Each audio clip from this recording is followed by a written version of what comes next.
Human consciousness is a paradox.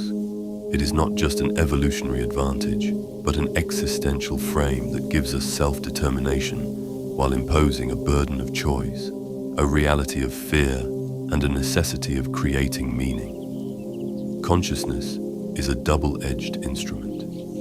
It grants freedom, but exposes us to the psychological weight of that freedom. To understand this condition, we must first establish a philosophical framework. From a standpoint of analytical idealism, consciousness is not a byproduct of physical processes, but the fundamental fabric of reality itself. Within this view, reality is understood to be mental, and individual minds are best explained as distinct segments of a universal consciousness. The philosopher Bernardo Kastrup refers to these individual segments as dissociated alters. A dissociated alter in this context is a localized agent of awareness that functions with its own independent viewpoint, seemingly separate from its source. Imagine a great river as universal consciousness. Each whirlpool that forms in it is a dissociated alter. The whirlpool is a distinct, temporary pattern with its own center and motion, but it is made of the very same water as the river. This dissociation is not a flaw, but the mechanism that produces individual subjectivity. This lens allows for a coherent, non-literal reinterpretation of foundational myths. Our traditional concept of a fall from grace can be alternatively understood as a fall into individuated self-awareness. It is not a descent to a lower state, but a shift from a condition of unconscious unity, the pre-aware state of the Garden of Eden, into the complex, bounded, and responsible existence of a dissociated alter. The original sin, from this perspective, is not an inherited moral stain.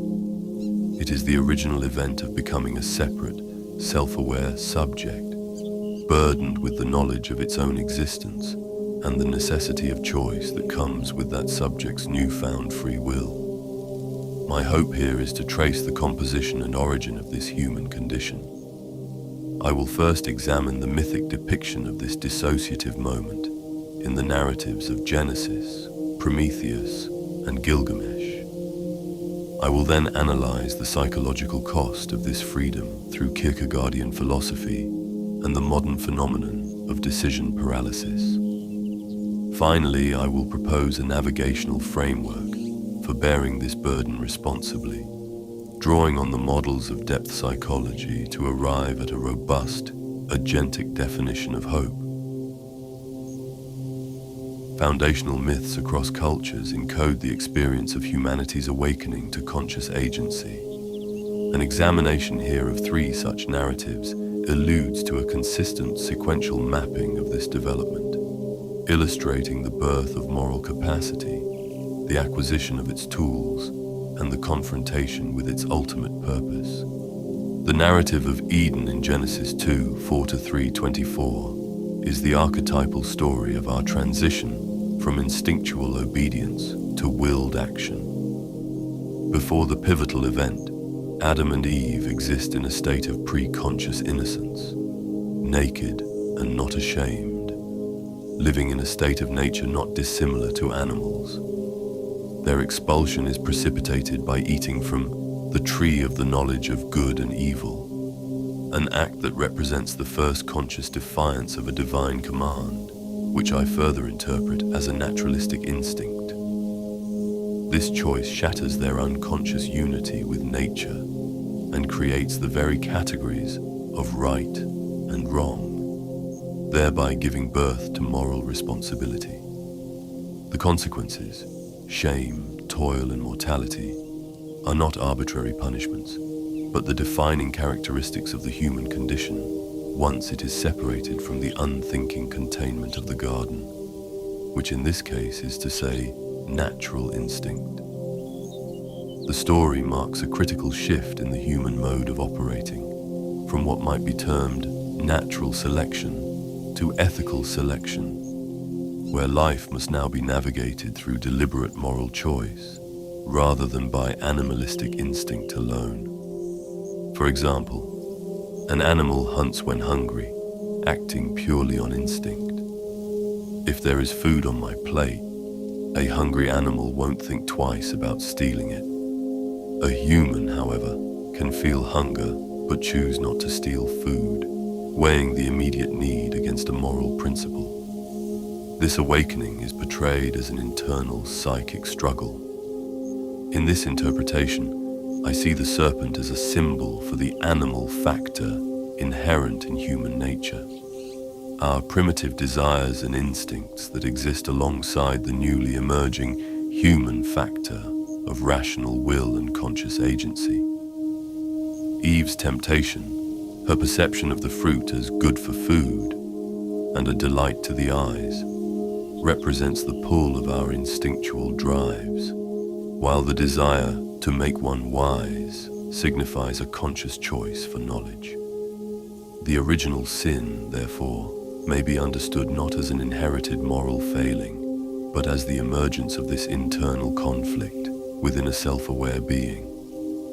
It is the moment humanity becomes conscious of its own dual nature, caught between instinct and a newfound ability of ethical judgment. The fall is not a tragedy, but a necessary step in psychological and civilizational development. Some theologians view it as a blessed event that moves humanity from a state of unthinking savagery into a condition where true moral and rational growth is possible. God's subsequent actions, providing garments of skin and expelling Adam and Eve from the garden, can be seen less as punishment and more as a form of divine guidance. This new reality, with its clear vulnerabilities, pushed humanity to develop our moral and rational faculties to navigate a world where choices have real and lasting consequences. The fall is the foundational event that made moral beings of us, setting the stage for a life defined by the difficult integration of our instinctual and rational selves. If the Genesis story describes the birth of moral agency, the Greek myth of Prometheus details the acquisition of its instruments. In this tale, the stolen fire is interpreted as a symbol for technology, intellect, reason, and most importantly, foresight. Prometheus, whose name literally means forethought, gifts humanity not just a physical tool, but the capacity for planning, science, mathematics, architecture, and writing, the foundational arts of a civilization at large. This elevates humanity, allowing us to shape our environment and defy the natural order previously dictated by the gods, which is once again to say, natural instinct. The gifts of Prometheus were comprehensive, providing the structure of a conscious society. According to the playwright Aeschylus, before Prometheus, humans lived witless in caves, like shapes in dreams, without purpose. Prometheus gave them not only fire, but also numbers, writing, architecture, astronomy, medicine, and the domestication of animals. These were our foundational tools that allowed agency to be exercised in a meaningful and creative way. They transform humanity from a species reacting to its environment into one capable of understanding, planning, and fundamentally altering its own existence. This is the essential second step. Once moral choice exists, these tools give it the power to act upon the world as a collective. Yet this empowerment is double-edged. The gift comes at a terrible cost, the eternal torment of its benefactor, symbolizing the perpetual burden and responsibility that accompanies technological and intellectual power. Prometheus is a tragic hero, punished for a noble cause. His suffering represents an inherent risk of knowledge, the potential for hubris, destruction, and unintended consequences that are inextricably linked to progress. For example, The same fire that provides warmth and cooks food can be used to forge weapons or burn down a village. The myth suggests that the tools of consciousness, while enabling civilization, carry an intrinsic weight. Defying the natural order, even for the betterment of humanity, introduces a permanent tension into the world.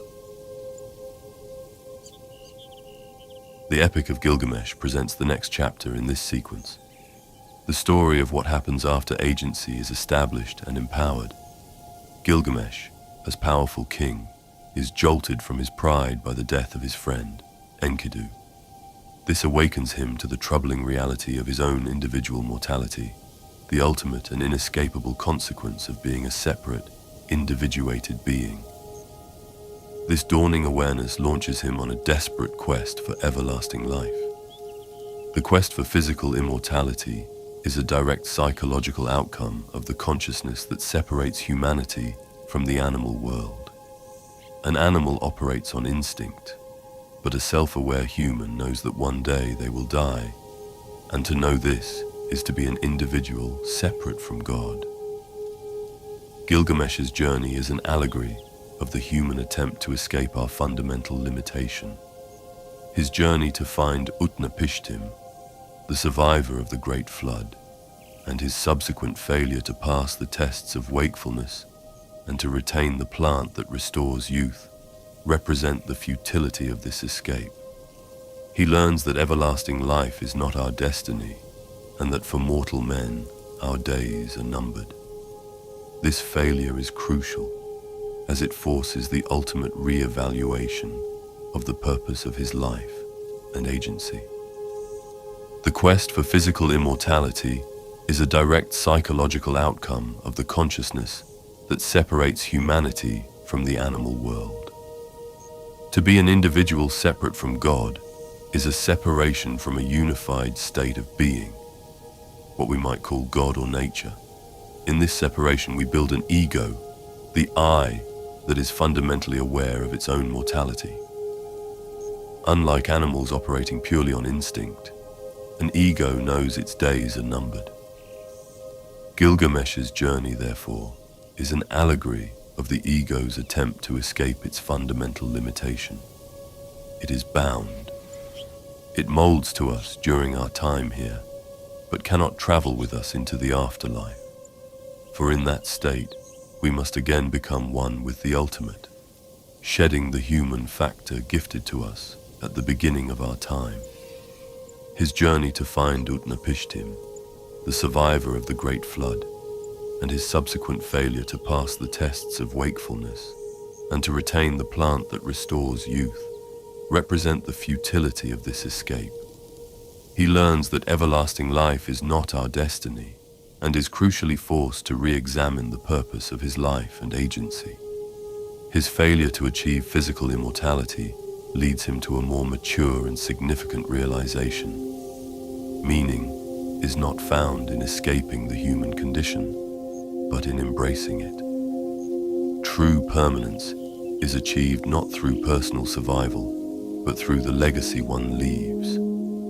Through great deeds, the pursuit of wisdom, and contributions to civilization, symbolized by the magnificent walls of Uruk that he builds upon his return. In a sense, how your ego is remembered is the extent of your immortality, for the image and symbol of the you who you are is here with you now, but also must remain here once you've passed over. The quest for meaning thus becomes the central, organizing project for a conscious, mortal life. Gilgamesh's story provides the final piece of the puzzle. Having been given a competency for choice, Genesis, and the tools to enact it, Prometheus, the ultimate purpose of our agency is to create an enduring meaning that transcends individual death. More importantly, they map a logical and psychological progression. Genesis describes the initial awakening to moral choice. Prometheus details the empowerment of that choice with the tools of intellect and technology. Finally, Gilgamesh depicts the confrontation with the ultimate implication of this empowered existence, finitude. which in turn generates the fundamental human project, the creation of meaning. The burdens allegorized in ancient myth remain central to modern psychological life. The freedom granted by our consciousness carries a price, a cost that appears as a distinct form of existential anxiety and, in its contemporary form, as a paralyzing inability to act. The philosopher Søren Kierkegaard provided foundational analysis of the direct experiential consequence of absolute freedom, a feeling he termed Angst. Angst, often translated as dread or anxiety, must be distinguished from simple fear. Fear has a specific object. One fears a predator, a financial loss, or a physical threat. Angst, in contrast, is the dread of one's own infinite possibility. It is an anxiety that arises from inside, from the awareness of one's freedom to choose, and thus the possibility to choose wrong. Kierkegaard famously described this as the dizziness of freedom. He illustrates this with the example of a man standing at the edge of a cliff. The man's fear is that he might accidentally fall. His angst is the terrifying realization that he is free to choose to jump. This concept links directly to the post-lapsarian state of Adam and Eve. Once they possess the knowledge of good and evil, they are cast into a state of perpetual angst, where every choice carries immense responsibility and the potential for catastrophic error, or what has been interpreted from the story as God's punishment. Kierkegaard's philosophical dread finds its modern, clinical expression in the psychological phenomenon of analysis paralysis, or decision paralysis. This condition is characterized by an inability to make a decision due to excessive overthinking of all inputs, outcomes, and consequences. Its primary drivers are a fear of failure, a perfectionistic desire to make the perfect choice, and a powerful aversion to future regret. Presented with a multitude of options, we become overwhelmed and frozen, unable to commit to a course of action. Presented with too many options, a person can become overwhelmed and frozen. This state is not simply a flaw in thinking, but an emotional response to the overwhelming burden of choice, and it is often linked to anxiety and depression. Analysis paralysis is the mundane, everyday experience of existential angst. The debilitating inability to choose a career, commit to a relationship, or even select a product from a shelf is a microcosm of the dizziness of freedom. It is the psyche's defensive attempt to manage the unmanageable weight of absolute freedom by retreating into the seeming safety of inaction. This connection reframes the psychological problem, elevating it from a productivity issue to a significant challenge of human existence, and explaining the intense emotional distress it so often causes. Diagnosing the existential burden of our conscious awareness necessitates a corresponding framework for navigating it. A synthesis of psychological models offers an integrative approach, not for eliminating the challenges of freedom, but for bearing them responsibly and using them as a catalyst for growth. Many philosophical traditions posit that human experience unfolds between two fundamental domains, which can be more or less ascribed to the concepts of order and chaos. Order represents the known world, culture, structure, predictability, and safety.